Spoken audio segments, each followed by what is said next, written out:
नमस्कार, आप देख रहे हैं खबरों का सबसे विश्वसनीय और धमाकेदार बुलेटिन न्यूज ब्लास्ट और आपके साथ में विजेंद्र सोनी। शुरुआत करते हैं प्रदेश से जुड़ी बड़ी खबर की, क्योंकि प्रदेश में 2 विधानसभा उपचुनाव की तैयारियां तेज हो गई हैं। कांग्रेस ने उपचुनाव के लिए समन्वय कमेटियों का गठन कर दिया है। वल्लभनगर और धरियावद उपचुनाव के लिए गठित की गई हैं कमेटियां। मंत्री प्रताप सिंह खाचरियावास को बनाया गया है वल्लभनगर का इंचार्ज। मंत्री प्रमोद जैन भाया, मंत्री उदयलाल आंजना, विधायक गणेश घोगरा, दयाराम परमार, लाखन मीणा, पुष्कर डांगी भी कमेटी में शामिल हैं। धरियावद के लिए मंत्री अर्जुन लाल बामनिया को इंचार्ज बनाया गया है। इस दौरान मंत्री अशोक चांद्रा, रघुवीर सिंह मीणा, महेंद्रजीत सिंह मालविया, रामलाल मीणा, दिनेश खोड़निया, धर्मेंद्र राठौड़ कमेटी के अंदर शामिल हैं। और यह एक्सक्लूसिव राजस्थान प्रदेश कांग्रेस कमेटी की लिस्ट हम आपको दिखा रहे हैं, जिसमें दोनों विधानसभाओं को किस तरीके से कवर किया जाएगा, कांग्रेस कंट्रोल करेगी, उसके लिए बाकायदा कमेटियों का गठन किया गया है। 2 सीटें ऐसी हैं जहां उपचुनाव होने हैं। पहली सीट है वल्लभनगर। 20 जुलाई को वल्लभनगर में 6 महीने हो जाएंगे, क्योंकि यहां के विधायक रहे गजेंद्र सिंह शक्तावत का निधन हो गया, तो उसके बाद से सीट खाली है। दूसरी सीट धरियावद, जो कि प्रतापगढ़ में आती है, वो भी खाली है। विधायक के देहांत के बाद दोनों सीटों पर उपचुनाव होने और दोनों के लिए ये कमेटियां गठित कर दी गई।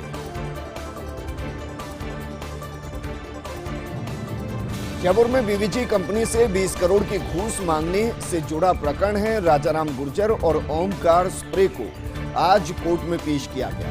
दोनों 29 जून से हैं न्यायिक हिरासत में। 10 जून को वायरल ऑडियो वीडियो की एसीबी करवाना चाहती है जांच। एसीबी ने अदालत में वॉइस सैंपल लेने की गुहार लगाई, अर्जी लगाई, और कोर्ट ने दोनों आरोपियों को आज जेल से तलब किया। दोनों आरोपियों ने आवाज का नमूना देने से इनकार कर दिया है और कहा कि संवैधानिक प्रावधानों के अंतर्गत नहीं किया जाता बाध्य। जज संतोष कुमार बैरवा ने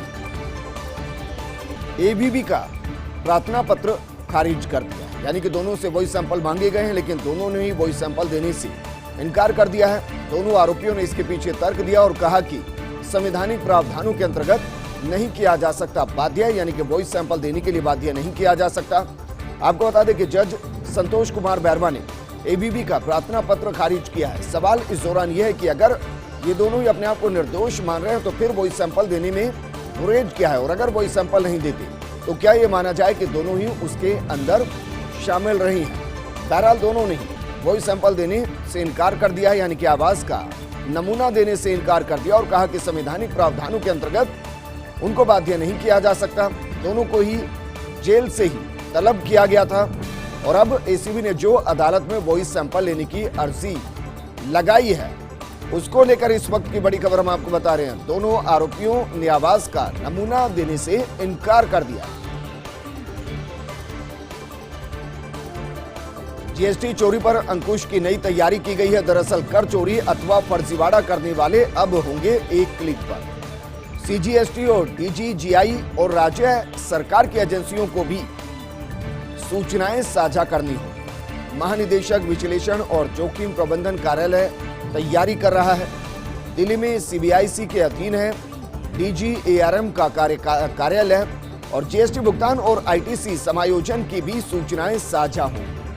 सूचनाओं के विश्लेषण से कर चोरी करने वालों की धरपकड़ आसान होगी और उससे राजस्व को भी फायदा होगा, और ऐसे लोग जो कर चोरी करते हैं, जीएसटी की चोरी करते हैं, उन तक पकड़ बनाना आसान हो जाएगा। यानी कि एक ही क्लिक पर ये पूरे फर्जीवाड़ा करने वाले होंगे, क्योंकि सीजीएसटी, डीजीजीआई और राज्य सरकार की एजेंसियों को साझा सूचनाएं करनी होंगी।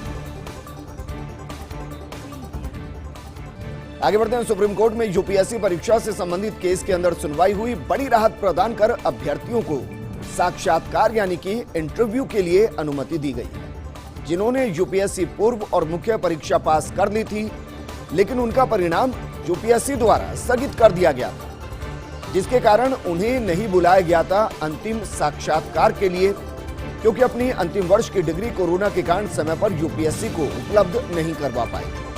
कुछ परीक्षार्थियों द्वारा सुप्रीम कोर्ट में याचिका दायर की गई थी और अब उस पर बड़ी राहत दी गई है। और बड़ी राहत देते हुए अभ्यर्थियों को इंटरव्यू के लिए अनुमति दी गई है। यानी कि अब जो ऐसे थे जो अपनी डिग्री नहीं जमा करा पाए थे और इस वजह से इंटरव्यू नहीं दे पाए थे, वो अब इंटरव्यू दे पाएंगे। यूपीएससी द्वारा उनका परिणाम स्थगित कर दिया गया था और इसके कारण उन्हें अंतिम इंटरव्यू के लिए नहीं बुलाया गया, क्योंकि अंतिम वर्ष की डिग्री कोरोना के कारण समय पर यूपीएससी को वो उपलब्ध नहीं करवा पाए थे। इन परीक्षार्थियों को सुप्रीम कोर्ट से सुप्रीम राहत मिली। और बात करते हैं मुख्यमंत्री किसान मित्र ऊर्जा योजना के प्रारूप को मंजूरी की। दरअसल कृषि उपभोक्ताओं को बिजली बिलों पर प्रतिमाह मिलेगा 1000 रुपए का अनुदान। मुख्यमंत्री अशोक गहलोत ने फाइल पर मंजूरी दे दी है। अधिकतम 12,000 रुपए का अनुदान मिलेगा, यानी कि मासिक 1000 के आसपास का लाभ मिलेगा, अनुदान मिलेगा। योजना बिलिंग मई माह 2021 से लागू होगी। कृषि उपभोक्ताओं को द्विमासिक बिलिंग व्यवस्था के अनुसार विद्युत बिल जारी किए जाएंगे। अनुदान राशि सामान्य श्रेणी, ग्रामीण कृषि उपभोक्ताओं को मीटर और फ्लैट रेट श्रेणी दोनों में दी जाएगी। अनुदान संबंधी उपभोक्ता पर बकाया नहीं होने दिया जाएगा। यदि किसी माह उपभोक्ता की पुनर्भरण राशि 1000 से कम होती है तो शेष राशि का समायोजन उसी वित्तीय वर्ष के आगामी महीनों में कर दिया जाएगा। विद्युत दुरुपयोग या चोरी के दोषी को अनुदान नहीं दिया जाएगा। विद्युत चोरी या निगम संपत्ति को नुकसान पहुंचाने के दोषी की भी स्थिति में प्रावधान होगा। संपूर्ण राशि जमा कराने के बाद अनुदान की राशि मिल पाएगी। उपभोक्ता को जुड़वाना होगा विद्युत खाता संख्या से आधार और बैंक खाता संख्या, ताकि सीधे उनके खाते में और जिसके नाम से बिल है उसी के खाते में ट्रांसफर किया जा सके।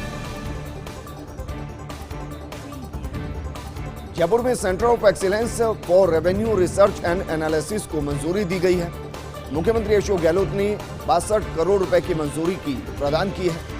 वाणिज्य कर, मुद्रांक एवं पंजीयन, आबकारी, परिवहन, खान आदि विभागों में राजस्व वृद्धि के उपायों पर विश्लेषण किया जाएगा। इस दौरान कर संग्रहण, राजस्व मामलों से जुड़े धोखाधड़ी रोकने और नीति निर्धारण का भी कार्य किया जाएगा।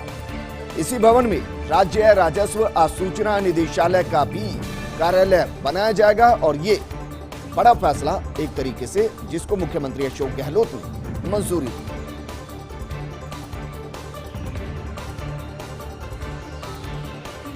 मंडी कारोबारियों और दाल मिल संचालकों की हड़ताल का व्यापक असर देखने को मिला है। अनेक मंडियों और दाल मिलों के आज ताले नहीं खुले, व्यापार नहीं हुआ। पूरे देश की अगर बात की जाए तो पूरे देश में 90 लाख से ज्यादा लोगों पर हड़ताल का सीधा यानी कि प्रत्यक्ष असर दिखाई दिया है। हड़ताल के कारण दैनिक मजदूरी करने वालों को काम नहीं मिला, उनको नुकसान हुआ है। भारतीय उद्योग व्यापार मंडल ने देशव्यापी हड़ताल का आह्वान किया। मंडल के अध्यक्ष बाबूलाल गुप्ता ने बताया कि हड़ताल के कारण देश भर में 52,000 करोड़ का कारोबार प्रभावित हुआ है। सभी मंडियों में कारोबारियों ने धरने दिए। पीयूष गोयल को ज्ञापन सौंपा गया। केंद्रीय उपभोक्ता मामले, खाद्य एवं सार्वजनिक वितरण मंत्री पीयूष गोयल से समय मांगा गया है। आज की हड़ताल सरकार को व्यापारियों की पीड़ा का एहसास कराने के लिए की गई। स्टॉक सीमा की घोषणा के बाद प्रदेश में रुकी चने की खरीद, वहीं 31 जुलाई तक स्टॉक सीमा में आने के कारण बिकवाली का दौर है। व्यापारियों को करीब 13 रुपए प्रति किलो का घाटा हो रहा है, नुकसान हो रहा है। चने के अलावा अन्य दाल, दलहन के भावों में आगे भी गिरावट की आशंका बनी हुई है।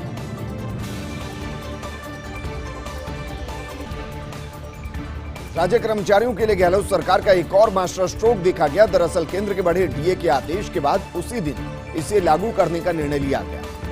फिर दूसरे दिन ही बढ़े हुए डीए के आदेश को जारी कर दिया गया और अब आज अनुकंपा नियुक्ति के प्रकरण के लिए भी निर्णय लिया गया है। न सिर्फ नोडल अधिकारी बल्कि केस प्रभारी की नियुक्ति के आदेश निर्देश जारी किए गए। बल्कि अनुकंपा नियुक्ति की प्रक्रिया पूरी करने के 45 दिन तय किए गए हैं। इतने दिन में नियुक्ति देकर जानकारी देनी हो और इन प्रकरणों का समय पर निस्तारण न होने और अनावश्यक देरी होने पर इन अफसरों की जिम्मेदारी तय हो। वाकई अनुकंपा नियुक्ति के लिए भटकने वाले आश्रितों के लिए ये एक बड़ी खबर है कि 1.5 महीने के अंदर पूरी व्यवस्था को दुरुस्त करना होगा और उस पर नियुक्ति देनी होगी, क्योंकि 1 से 2 साल तक भी लग जाते हैं इस प्रक्रिया को पूरा करने में। लेकिन अब मुख्यमंत्री के इस निर्देश के बाद सिर्फ 45 दिन में यानी कि 1.5 महीने में नियुक्ति पूरी करनी होगी। मृतक आश्रितों को तत्कालीन राहत देने का मकसद और भावना इसके बाद पूरे तरीके से सामने आती है कि मुख्यमंत्री उनको लेकर कितना संजीदा हैं, कितने गंभीर हैं, क्योंकि 1.5 से 2 साल तक वो अनुकंपा नियुक्ति के लिए भटकते रहते हैं। अब 45 दिन में उनको नियुक्ति देनी है। रिश्वत में असमत मांगने से जुड़े प्रकरण में बड़ी कार्रवाई की गई है। बर्खास्त आरपीएस कैलाश बोहरा की अभियोजन स्वीकृति जारी हुई है। जांच अधिकारी एएसपी वंदना भाटी कोर्ट से लेकर अभियोजन स्वीकृति पहुंची। राज्यपाल के आदेश से गृह विभाग ने आज स्वीकृति जारी कर दी। मुख्यमंत्री गहलोत ने कल प्रस्ताव का अनुमोदन किया था। शासन उप सचिव प्रिया बलराम शर्मा ने आदेश जारी कर दिए हैं। कैलाश बोहरा की जमानत अर्जी को भी कोर्ट ने खारिज कर दिया। 14 मार्च से हिरासत में है तत्कालीन एसीपी कैलाश बोहरा। हाईकोर्ट ने जेएनवीयू रजिस्ट्रार के वेतन रोकने के आदेश दिए हैं। खमाराम सहित 3 की अवमानना याचिका की सुनवाई के दौरान ये आदेश दिए गए। राजस्थान हाईकोर्ट जस्टिस दिनेश मेहता की कोर्ट में सुनवाई हुई थी। पूर्व में हाईकोर्ट ने ये निर्देश दिए थे। याचिकाकर्ताओं को नियमित करने और समस्त परिलाभ देने के निर्देश दिए गए थे। सुप्रीम कोर्ट ने भी हाईकोर्ट का फैसला यथावत रखा था। आदेश के बावजूद रजिस्ट्रार ने तीनों कर्मचारियों को परिलाभ नहीं दिया। हाईकोर्ट ने मामले को गंभीरता से लेते हुए रजिस्ट्रार के वेतन और टीए रोकने के आदेश दे दिए। अधिवक्ता मनोज भंडारी में याचिकाकर्ता का पक्ष रखा था। अब 20 अगस्त को मामले की अगली सुनवाई होगी।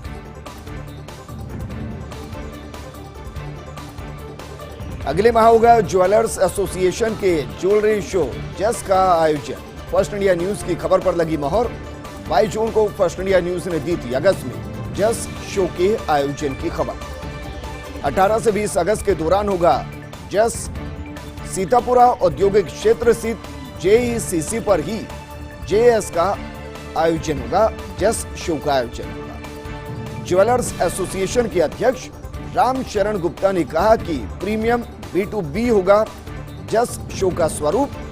जस में हिस्सा लेने के लिए 24 जुलाई तक हो सकती है बूथ की बुकिंग।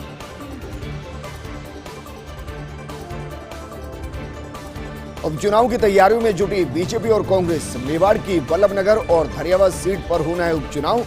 दोनों सीटों पर तैयारियों में बीजेपी और कांग्रेस दोनों ही पार्टियां जुटी हुई। वल्लभनगर सीट को खाली हुए 20 जुलाई को पूरे 6 महीने हो जाएंगे। चुनाव की तारीख फिलहाल तय नहीं, लेकिन अंदर खाने बीजेपी और कांग्रेस दोनों ही मंथन शुरू कर चुके हैं। टिकट के दावेदारों ने भी शुरू कर दी है दौड़ धूप और दावेदार क्षेत्र में सक्रिय भी दिखने लगे हैं ताकि इसके जरिए वो जनता के बीच में पैठ बना सके और अपने पार्टी को ये दिखा भी सके कि देखिए हम कितने ज्यादा सक्रिय इन सीटों पर हो चुके।